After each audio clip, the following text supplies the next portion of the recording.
At 0900 on February 19, 1945, Corporal Tony Stein crouched behind a shallow depression in the black volcanic sand of Iwo Jima, gripping a weapon his sergeant had called a stupid idea 3 months earlier. 23 years old, 6 combat missions, 0 conventional kills.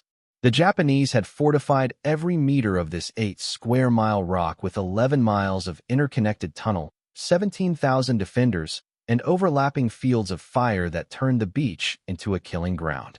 Stein was among the first men from Company A, 1st Battalion, 28th Marines, to establish a position beyond the beach.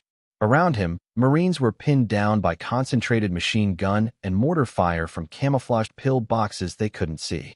By mid-morning, the 5th Marine Division had already lost 43 men. Dead Marines lay scattered across the terrace beach, their bodies twisted in the volcanic ash. The standard-issue Browning M1919 machine guns were effective, but they weighed 31 pounds empty and fired 400 rounds per minute. Good for defense, terrible for assault. Stein had known this problem for months.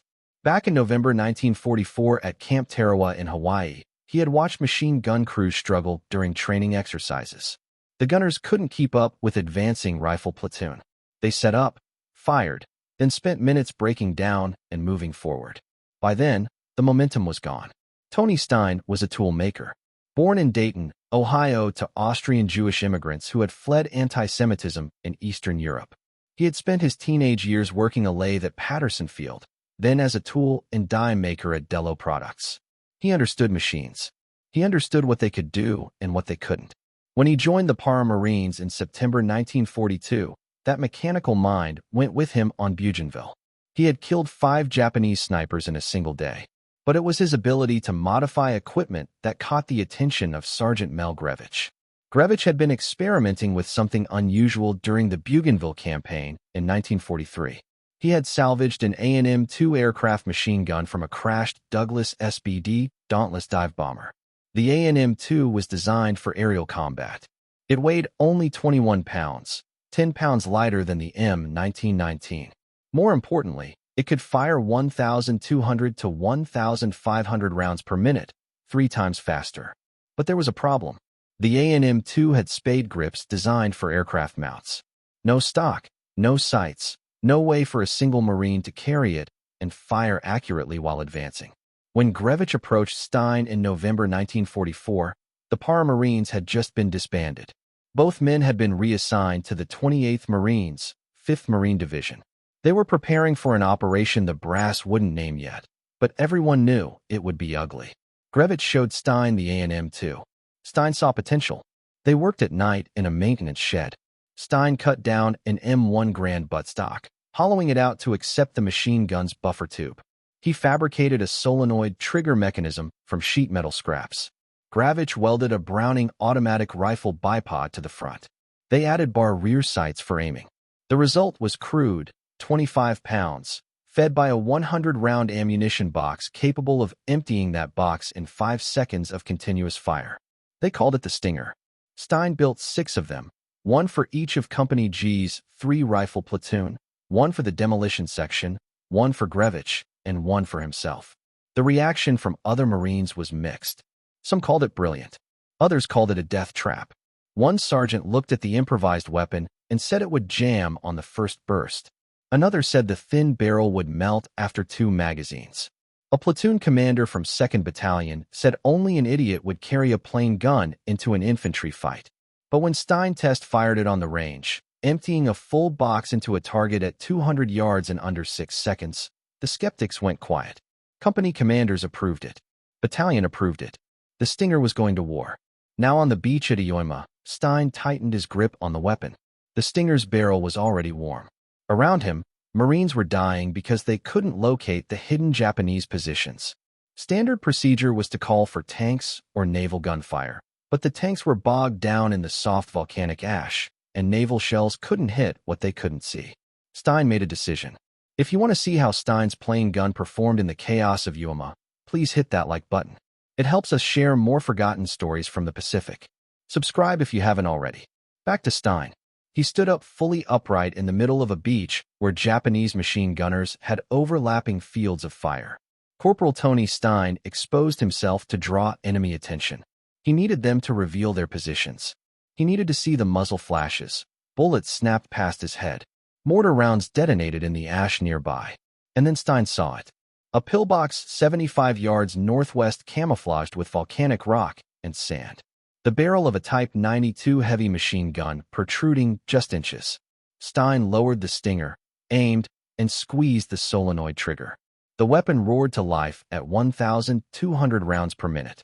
The pillbox disintegrated under the torrent of 30 caliber rounds. 1,200 bullets per minute hammered the volcanic rock in sandbags. The Type 92 fell silent. Through the dust and smoke, Stein could see movement inside the position. Then nothing. He shifted his aim to a second pillbox 40 yards to the left. Another burst. 5 seconds of continuous fire. The concrete structure absorbed some rounds, but the volume of fire was overwhelming. The Japanese machine gun crew inside stopped shooting. Around Stein, Marines began to move. Seeing the enemy position suppressed, riflemen advanced from their shallow depressions in the sand. Sergeants shouted orders. The assault was moving again. Stein charged the first pillbox. The Stinger was lighter than the standard M1919, and he could run with it. He reached the position in seconds. Inside, 3 Japanese soldiers lay dead. The 1,200 rounds per minute rate of fire had simply cut through everything. He moved to the second pillbox. Same result. 2 enemy soldiers down. The position destroyed. But then Stein felt the Stinger go light in his hands. The ammunition box was empty. 100 rounds gone in less than 10 seconds of actual trigger time. He had anticipated this problem during training in Hawaii, but experiencing it in combat was different. The Stinger was devastating. It was also impossibly hungry. Stein looked back toward the beach. 200 yards. The ammunition resupply point was near the waterline where landing craft were still unloading supplies under sporadic mortar fire.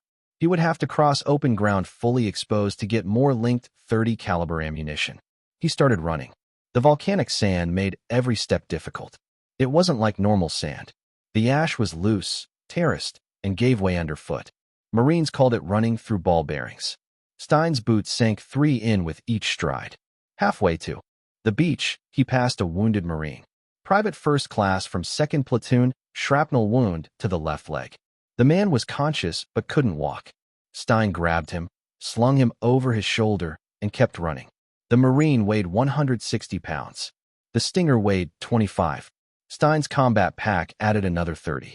He was carrying over 215 pounds through volcanic ash while Japanese mortars bracketed the beach. He reached the supply point at 0945. Corpsman took the wounded Marine. Stein grabbed 4 ammunition boxes, each containing 100 rounds of linked 30 caliber. He stuffed 2 boxes into his pack, carried 1 in each hand, and turned back toward his platoon's position. The return trip took 3 minutes. Japanese snipers had started targeting Marines moving between the beach and forward positions. Bullets kicked up black ash around Stein's boots.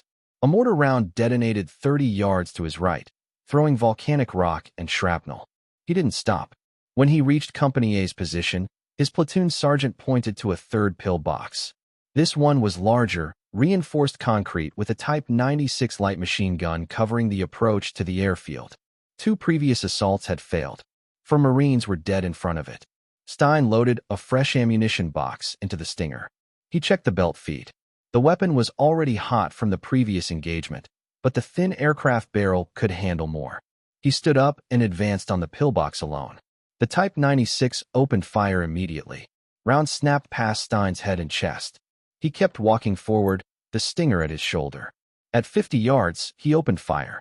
The weapon's rate of fire was so high that the Japanese gunner couldn't adjust his aim fast enough. Stein's rounds found the firing slit. The enemy gun went silent.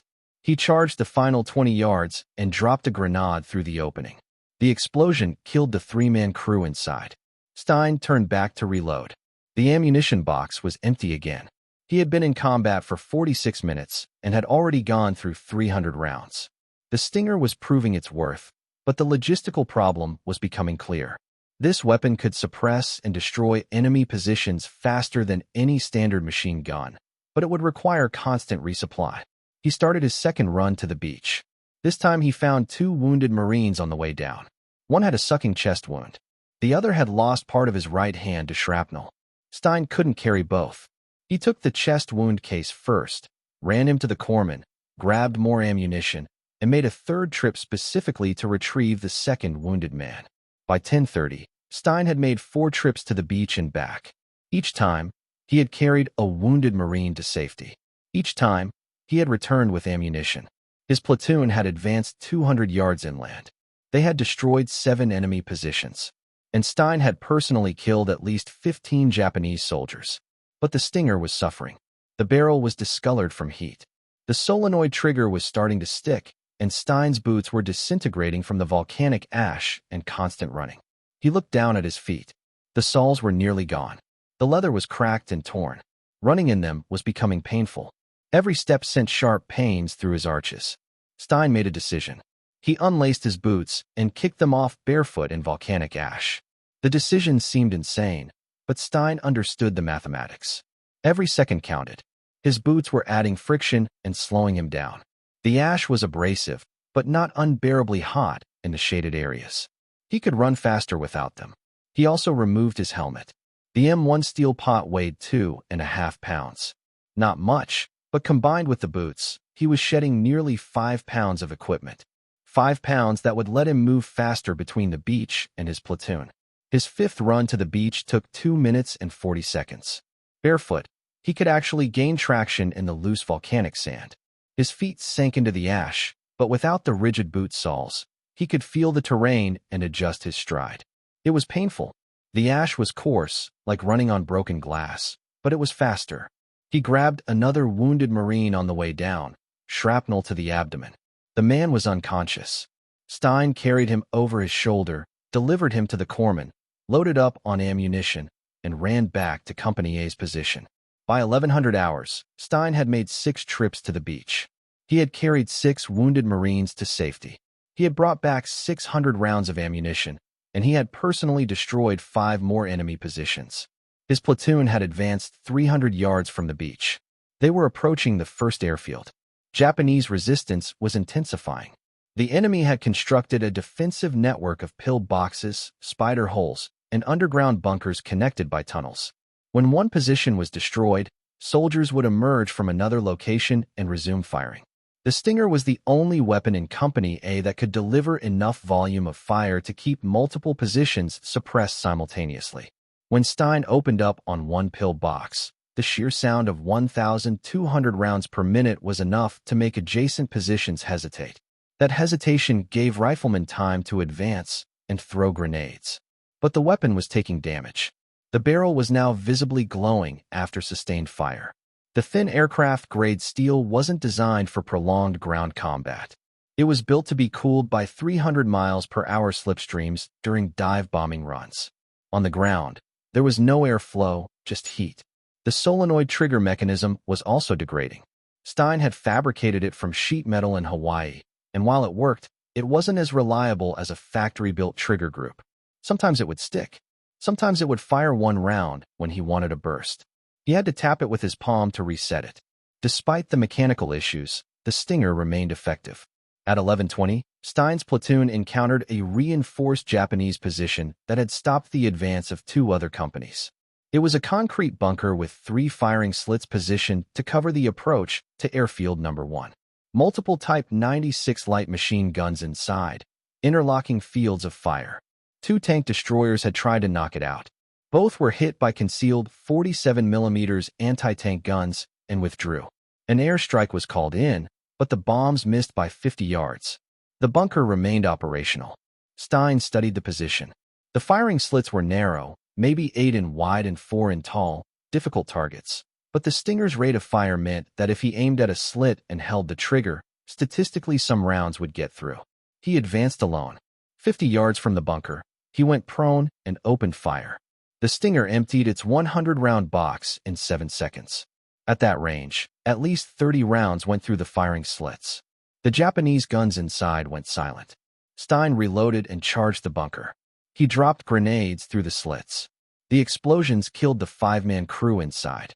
Company A's advance resumed. His 7th trip to the beach came at 11:50. This time he carried a Marine who had lost both legs below the knee to a mine. The man was still conscious, screaming. Stein ran the entire 200 yards while the Marine bled into his uniform. The corpsman said later that if Stein had been 30 seconds slower, the Marine would have died from blood loss. On the return trip, Stein encountered something unexpected. Another Marine carrying a Stinger. It was one of Gravich's other gunners from Company G. The man's weapon had jammed permanently after overheating. The barrel had warped. He was carrying it back to the beach to see if an armorer could fix it. Stein looked at his own Stinger. The barrel was discolored purple from heat. The wooden furniture on the Grand stock was starting to char. The bipod was loose, but it still fired. He made his 8th trip to the beach at 12:30. Another wounded Marine. Another load of ammunition.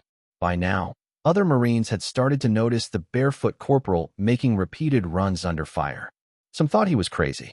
Others thought he was the bravest man on Iwo Jima. Stein didn't think about bravery. He thought about mathematics. His platoon needed ammunition. Wounded men needed evacuation. He was faster without boots.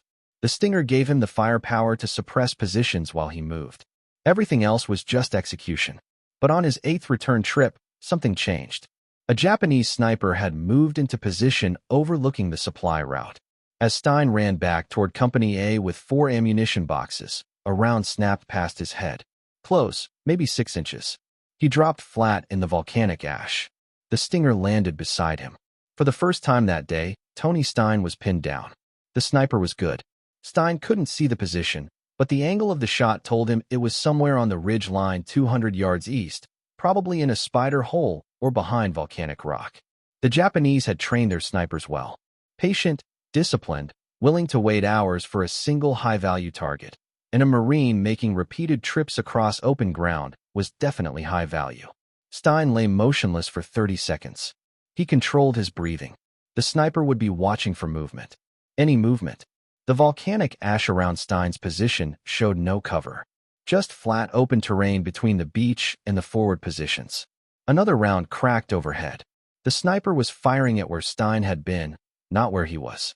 That meant the shooter hadn't acquired his exact location yet. Stein had maybe 10 seconds before the sniper adjusted. He rolled left, grabbed the Stinger, and came up running. Not toward his platoon, toward the sniper. The mathematics were simple. Running perpendicular to the sniper's line of sight would make him a harder target than running away. And if he could close the distance, the Stinger's rate of fire would overwhelm a bolt-action rifle. 3 more shots, all misses. Stein was sprinting now, barefoot through the volcanic ash, the Stinger in his hands, ammunition boxes bouncing in his pack. At 150 yards, he saw movement. A figure in a spider hole partially concealed by volcanic rock. Stein dropped to one knee and opened fire. The Stinger roared. 1,200 rounds per minute shredded the rock and surrounding terrain. The sniper's position disintegrated. When the ammunition box ran empty, there was no return fire. Stein reloaded and approached the position carefully. The sniper was dead. The Type 97 rifle lay beside him. Stein took the rifle's telescopic sight and continued toward Company A. When he reached his platoon at 1,300 hours, the situation had deteriorated. Company A had been pinned down by a complex of fortifications that included at least 8 pill boxes arranged in a semicircle, interlocking fields of fire. Any Marine who stood up was immediately engaged by multiple positions. The company had taken 12 casualties in the past 20 minutes trying to advance. The company commander had called for tank support, but the M4 Shermans were still bogged down near the beach. The volcanic ash was too soft. The tanks kept throwing tracks or getting stuck. Artillery support was limited because forward observers couldn't get clear lines of sight to the enemy positions. Stein moved to the forwardmost position and assessed the situation. The 8 pill boxes formed an arc about 100 yards ahead. Japanese soldiers were also moving through trenches connecting the positions. It wasn't just static defense. It was a coordinated system. The Stinger's advantage was volume of fire. Stein calculated that if he could suppress multiple positions simultaneously, riflemen could advance under that suppression, but it would require exposing himself again. He stood up and opened fire on the leftmost pillbox. 5-second burst, 100 rounds. The position went silent. He shifted aim to the next pillbox. Another burst. Silence. He was methodically working his way across the arc, suppressing each position in sequence. Japanese soldiers in the trenches began firing at him. Type 99 rifles, Type 96 light machine guns. Rounds kicked up ash around his feet. One bullet struck the Stinger's barrel with a metallic clang. The weapon kept firing. Stein emptied his ammunition box and dropped flat to reload. While he reloaded, riflemen from Company A advanced 50 yards. When Stein stood up and resumed firing, they advanced another 50 yards. The coordination was instinctive. No orders needed. The Marines understood that when the Stinger was firing, they could move. By 13:30, Company A had broken through the defensive arc. 5 of the 8 pillboxes were destroyed. The other 3 were abandoned. 17 Japanese soldiers were confirmed dead. Company A had lost 3 more Marines, but the advance continued. Stein's Stinger was now critically damaged. The barrel was bent slightly from the bullet strike. The bipod had broken off completely. The Garand stock was charred black, but it still fired. At 13:45, during the assault on the 6th pillbox, something happened that Stein had trained for, but hoped would never occur. He was firing a sustained burst when a Japanese Type 96 machine gun scored a direct hit on the Stinger. The impact was violent. The weapon was ripped from Stein's hands and thrown 6 feet backward into the volcanic ash. Stein dove for cover behind a low ridge of rock. He was now unarmed. The Stinger lay in open ground between his position and the active enemy pillbox. Japanese soldiers had seen it fall. They knew he was disarmed. They were waiting for him to try to retrieve it. Stein looked at the weapon lying in the ash. The barrel was smoking. He could see that the belt feed mechanism was damaged. Even if he retrieved it, the Stinger might not fire. But he had carried that weapon through 8 trips to the beach. He had used it to destroy more than 15 enemy positions. It had kept his platoon alive. Stein prepared to run into the open and retrieve it. He sprinted into the open. The assault. The Japanese machine gun opened fire immediately. Rounds snapped past his head and torso. Stein ran in a zigzag pattern, making himself a harder target. 3 seconds to reach the Stinger. He grabbed it, rolled behind another ridge, and checked the weapon. The belt feed was jammed. A round had struck the feed mechanism and bent the guide rails. Stein pulled out the damaged belt, cleared the jam with his fingers, and loaded a fresh ammunition box. The weapon fed correctly. He test-fired a 3-round burst. It worked. He stood up and emptied the entire box into the pillbox that had shot the Stinger from his hands. 100 rounds in 7 seconds. The position was obliterated. The Type 96 that had nearly killed him fell silent permanently. Stein reloaded and continued the assault. By 1400 hours, Company A had advanced 400 yards from the beach. They had destroyed 23 enemy positions. Stein had personally accounted for at least 12 of them. His barefoot runs to the beach had saved 9 wounded Marines. And the Stinger, despite being shot, overheated, and mechanically abused, was still firing. But the weapon's condition was critical. The barrel was now visibly bent. The rate of fire had decreased to maybe 900 rounds per minute. The solenoid trigger was firing in bursts of 3 to 5 rounds, even when Stein wanted continuous fire, and the wooden stock was so charred that it was starting to crumble. At 14:30, during an assault on a fortified trench system, the Stinger was hit again. This time, a Type 99 rifle round struck the receiver. The impact knocked the weapon from Stein's hands for the second time. It landed 10 feet away in a shell crater. Stein was now completely exposed. No cover, no weapon. Japanese soldiers in the trench were firing at him with rifles and grenades. He could see at least 6 enemy combatants. He ran for the Stinger. A grenade exploded 5 yards behind him, throwing volcanic ash and shrapnel. Fragments hit his left leg and back. Small wounds, painful, but not incapacitating. He grabbed the Stinger and dove into the crater. The receiver had a deep gouge where the bullet had struck. Stein cycled the action manually. It was stiff but functional. He loaded a fresh belt, aimed at the trench, and fired. The Stinger worked barely. The rate of fire was down to maybe 600 rounds per minute, half its original capability. But 600 rounds per minute was still faster than anything else on the battlefield. Stein suppressed the trench while riflemen advanced with grenades. The position was cleared. 6 Japanese soldiers dead. Company A's advance continued. By 1500 hours, Stein had made his 8th trip to the beach and back. He had fired over 2,000 rounds. He had carried wounded Marines on every single return trip. His feet were bloody from running barefoot through volcanic ash. His uniform was soaked with sweat and the blood of wounded men he had carried. And the Stinger was barely functional. The weapon's barrel was bent at a 5-degree angle. The stock was held together by friction and hope. The solenoid trigger fired randomly. Sometimes 1 round, sometimes 5, sometimes nothing. Stein had to manually cycle the action between bursts. But Company A had reached its objective. They were at the base of Mount Suribachi, the volcanic peak that dominated the southern tip of the island. The mountain rose 550 feet above sea level. Japanese observers on the summit could see every American position on the beach. Artillery spotters directed fire from the heights. The mountain had to be taken. At 1,700 hours, Stein's platoon was ordered to establish a defensive perimeter and hold their position overnight. The assault on Suribachi would begin the next morning. For now, Company A needed to consolidate, resupply, and prepare for counterattacks. Stein finally had time to assess his own condition. His feet were torn and bleeding. Volcanic ash had worked its way into every cut, turning them into infected wounds. He had shrapnel fragments in his left calf and lower back. Minor wounds, but they would need treatment. His hands were blistered from carrying the hot Stinger, and he was exhausted. He had been in continuous combat for 8 hours. He had run approximately 3 miles total across those 8 trips to the beach, carrying wounded men, carrying ammunition, under fire, barefoot. The Stinger lay beside him in the fighting hole. The weapon was destroyed.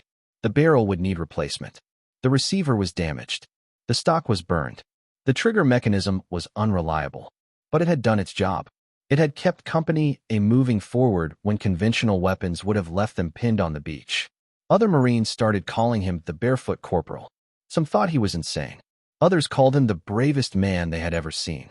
Stein didn't care about either assessment. He had done what needed to be done. The mathematics had been simple. His platoon needed fire support. The Stinger provided it. Everything else was irrelevant. That night, while Stein tried to sleep in his fighting hole, Japanese infiltrators began probing Company A's perimeter. Small groups, 2 or 3 soldiers, testing the defenses, looking for weak points. Stein grabbed the Stinger. Despite its damage, it still had one advantage: volume of fire. When a Japanese soldier appeared 30 yards from his position, Stein fired a burst. The weapon worked. The infiltrator died. By dawn on February 20th, Stein had been awake for 22 consecutive hours. The assault on Mount Suribachi began at 0800. Company A, along with the rest of the 28th Marines, began the climb up the volcanic slopes. The terrain was brutal. Loose ash, no vegetation, exposed ridges where Japanese observers could see every movement.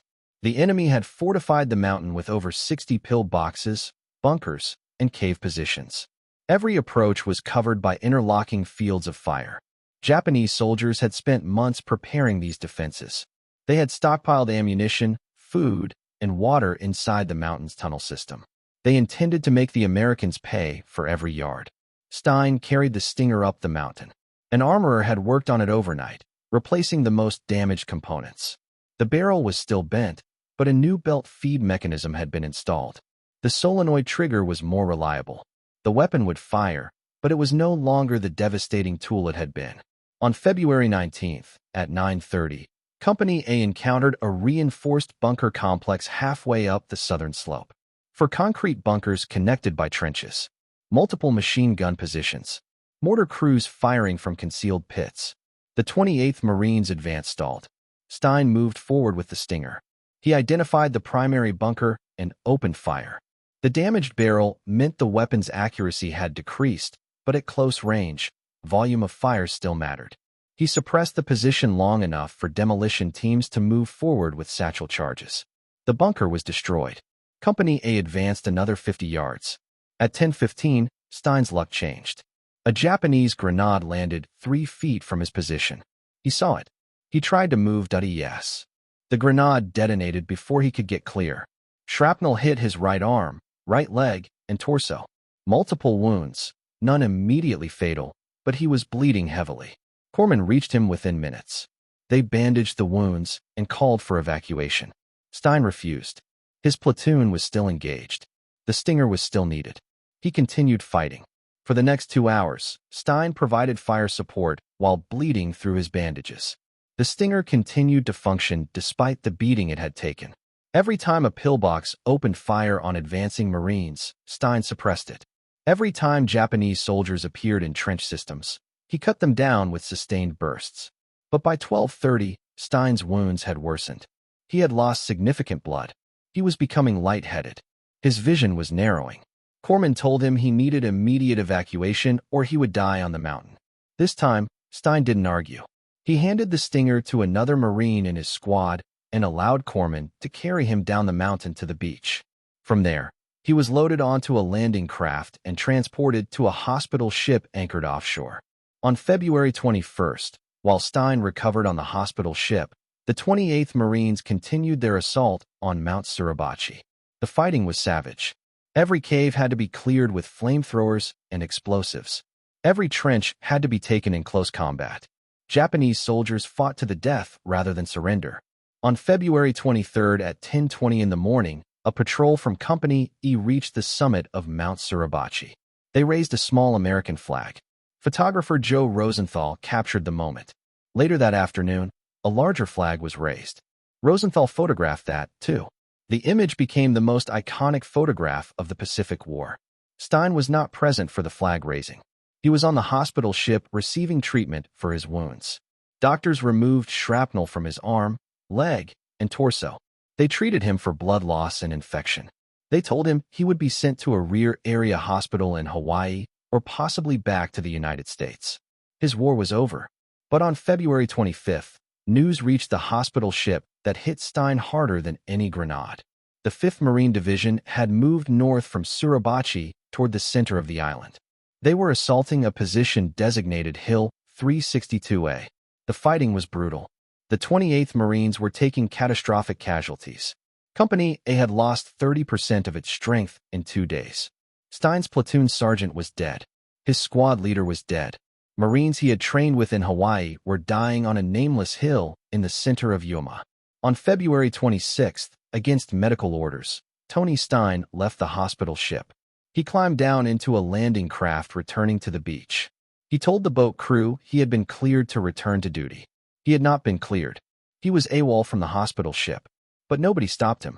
He reached the beach at 1,400 hours. He found a supply sergeant and requisitioned new boots. His feet were still bandaged, but he could walk. He grabbed an M1 Garand rifle from a supply dump. The Stinger was gone, either destroyed or being used by another Marine. It didn't matter. Stein was going back to his unit. He walked north across Iwo Jima, 6 miles, through volcanic ash and past destroyed Japanese positions, past burned-out tanks and scattered equipment, past graves registration teams collecting American dead. He reached Company A's position at Hill 362A on February 27th. The company had been reduced to 63 men from its original strength of 240. The survivors were exhausted. They had been fighting continuously for 8 days. They had no rest, no relief, just endless combat against an enemy that refused to surrender. Stein reported to the company commander. He was put back on the line immediately. Company A needed every rifle. For the next 2 days, Stein fought in the brutal close-quarters combat around Hill 362A. No Stinger, just an M1 Garand and grenades. The fighting was different without the improvised machine gun. Slower, more deliberate, but Stein was still effective. On March 1st, 1945, Company A was tasked with a reconnaissance patrol to locate a complex of Japanese pillboxes that had been harassing the regiment's advance. The patrol consisted of 19 Marines. Corporal Tony Stein was designated assistant patrol leader. Their mission was to move forward approximately 400 yards, locate the enemy positions, and return with actionable intelligence. No assault, just reconnaissance. At 0700 on March 1st, the patrol moved out from Company A's lines. The terrain was volcanic ridges and ravines, perfect for ambush. Japanese soldiers had established concealed positions throughout the area. Snipers, machine gun nests, mortar teams, all hidden in caves and spider holes. The patrol moved slowly. 20 yards. Stop. Observe. Listen. 20 more yards. The Marines knew that Japanese defenders were watching them. The question was when the enemy would open fire. At 0745, The patrol reached a ridge line overlooking a small valley. Stein moved to the front to get a better view of the terrain ahead. Through the volcanic rock formations, he could see what looked like camouflage positions, possibly pillboxes, possibly cave entrances. The patrol needed to move closer to confirm. Stein signaled the patrol to advance. He stepped forward, M1 Garand at the ready. His feet, still bandaged from the barefoot runs 8 days earlier, ached with every step. The shrapnel wounds in his right arm and leg had not fully healed, but he moved forward because that was what needed to be done. At 0752, a single shot rang out. The bullet struck Tony Stein in the head. He dropped instantly. The shot had come from a concealed position approximately 200 yards northeast, a spider hole or cave entrance. The patrol couldn't see the shooter. Corpsmen reached Stein within seconds, but there was nothing they could do. The wound was fatal. Corporal Tony Stein, aged 23, died on the volcanic ash of Yuma at 0753 on March 1, 1945. The patrol returned fire toward the suspected sniper position. Marines called in mortar support. The area was saturated with high explosives. Whether the sniper died in the bombardment was never confirmed. Japanese soldiers rarely left bodies where Americans could find them. The patrol completed its mission. They identified the pillbox complex and returned to Company A with the intelligence, but they carried Tony Stein's body back with them. News of Stein's death spread quickly through the 28th Marines. The barefoot corporal who had made 8 trips to the beach on February 19th. The Marine who had refused evacuation after being wounded. The toolmaker from Dayton who had built a weapon from salvaged aircraft parts and used it to destroy more enemy positions than anyone could count. On March 2nd, Stein was buried in the 5th Division Cemetery on Iwo Jima. Ed Brutal. A simple wooden cross marked his grave, his service number, his rank, his unit. No mention of the stinger, no mention of the Medal of Honor that would later bear his name. The battle for Yuma continued for another 24 days after Stein's death. The fighting remained brutal. The 28th Marines pushed north, clearing cave complexes and fortified positions. American casualties mounted. By March 26th, when the island was finally declared secure, nearly 7,000 Americans were dead, 20,000 wounded. Japanese casualties were worse. Of the 21,000 defenders, fewer than 1,000 survived. The rest died in their positions or committed suicide rather than surrender. The tunnel systems beneath Iwo Jima became mass graves. But on February 19th, during those first 8 hours of combat, Tony Stein and his improvised weapon had made a difference.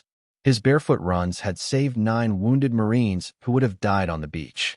His suppressive fire had allowed Company A to advance when other units were pinned down. His mechanical ingenuity had given the Marine Corps a weapon that for one day changed the tactical equation. The 5 other Stingers built by Mel Grevich and John Little also saw combat on Iwo Jima. 2 were destroyed by enemy fire. 1 jammed permanently from overheating. The other 2 survived the battle but were lost in the chaos of equipment disposal after the war. None of the original 6 Stingers exist today. They were field modifications, non-standard equipment, the kind of weapons the military typically destroys rather than preserves. But the legend of the Stinger lived on in Marine Corps history. Armorers and mechanics heard the story. The toolmaker from Ohio who salvaged aircraft machine guns and turned them into infantry weapons, who ran barefoot through volcanic ash to keep his platoon supplied, who refused evacuation when wounded, who returned to combat when he should have been on a hospital ship. In May 1945, Lieutenant Colonel Chandler Johnson submitted a recommendation for Tony Stein to receive the Medal of Honor. The recommendation detailed Stein's actions on February 19th. The 8 trips to the beach, the wounded Marines evacuated, the enemy positions destroyed, the barefoot runs under fire. The recommendation was endorsed by every officer in the chain of command, regiment, division, Fleet Marine Force, Pacific Command. Everyone who reviewed the after-action reports agreed. Corporal Tony Stein had demonstrated conspicuous gallantry and intrepidity at the risk of his life above and beyond the call of duty. On February 19, 1946, exactly 1 year after Stein's actions on Iwo Jima, his widow Joan received his Medal of Honor in a ceremony at the Ohio State House. Ohio Governor Frank Lucier presented the medal. Joan Stein stood in his office, overwhelmed by the weight of the decoration and the memories it represented. Tony's mother, Rose, attended the ceremony, tears streaming down her face. Her son, the Jewish immigrant's child who had dropped out of high school to work as a toolmaker, had received the nation's highest military honor. The Medal of Honor citation read in part, "The first man of his unit to be on station after hitting the beach in the initial assault, Corporal Stein, armed with a personally improvised aircraft-type weapon, provided rapid covering fire as the remainder of his platoon attempted to move into position. When his comrades were stalled by a concentrated machine gun and mortar barrage, he gallantly stood upright and exposed himself to the enemy's view, thereby drawing the hostile fire to his own person and enabling him to observe the location of the furiously blazing hostile guns.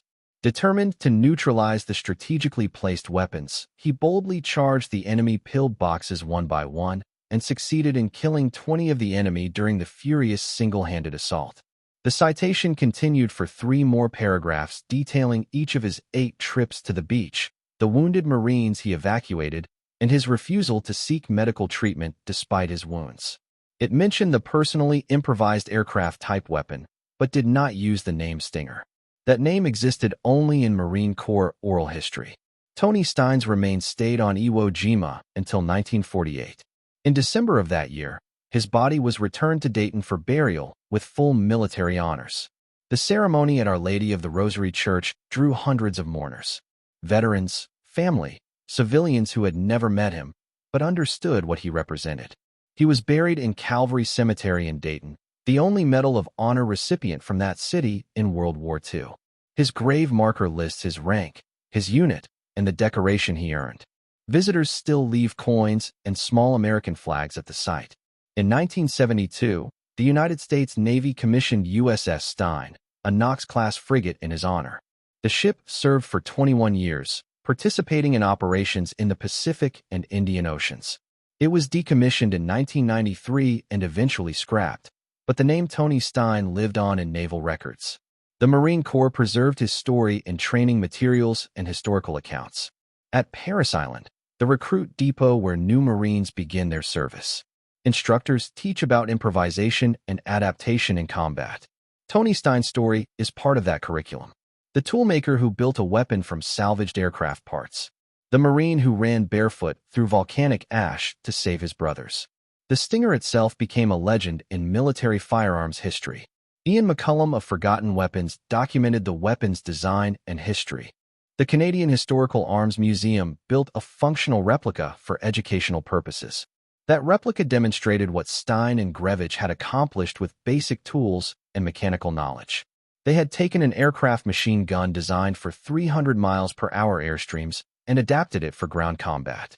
They had solved the Marine Corps' firepower problem with salvaged parts and ingenuity.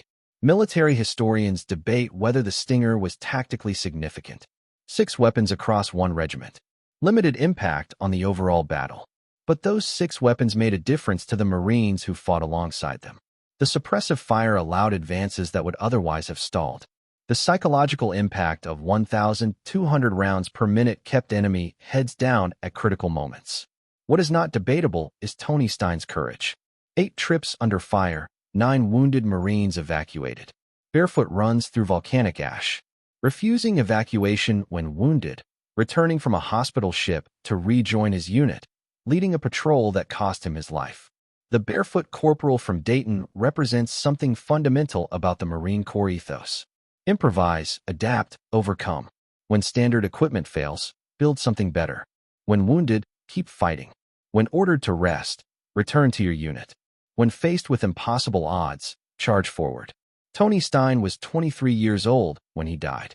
He had been a Marine for 2 years and 5 months. He fought on 2 islands. He killed more enemy soldiers than official records could count. He saved 9 lives on a single day. And he did it all with a weapon he helped build in a maintenance shed in Hawaii. If this story moved you the way it moved us, do me a favor, hit that like button. Every single like tells YouTube to show this story to more people. Hit subscribe and turn on notifications. We're rescuing forgotten stories from dusty archives every single day. Stories about toolmakers and Marines who saved lives with salvaged aircraft guns and barefoot courage. Real people, real heroism. Drop a comment right now and tell us where you're watching from. Are you watching from the United States, United Kingdom, Canada, Australia? Our community stretches across the entire world. You're not just a viewer. You're part of keeping these memories alive. Tell us your location. Tell us if someone in your family served. Just let us know you're here. Thank you for watching, and thank you for making sure Tony Stein doesn't disappear into silence. These men deserve to be remembered, and you're helping make that happen.